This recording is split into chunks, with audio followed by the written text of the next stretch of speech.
Southwest jet and a ground crew truck at BWI Thurgood Marshall Airport got into a collision last night. It happened as the jet was pulling into the gate. WMAR 2 News' Brian Kubler spoke with some passengers on that plane, and he's here now with more on that story. Brian?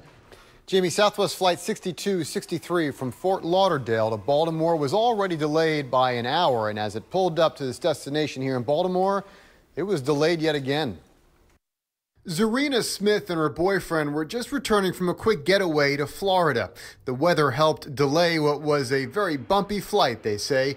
They were happy to touch down at BWI. It was a little after 12:15 when we finally touched down, and we made a safe landing. So I thought we were coasting towards the gate, and all of a sudden we hear a loud crunch and a jolt forward. That jolt was caused by this ground crew pickup truck.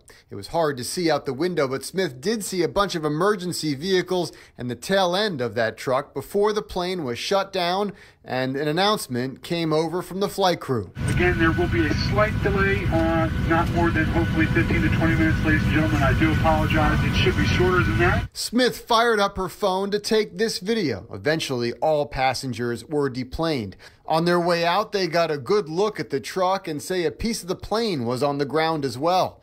They were told to wait at the gate area in case police needed to speak with them.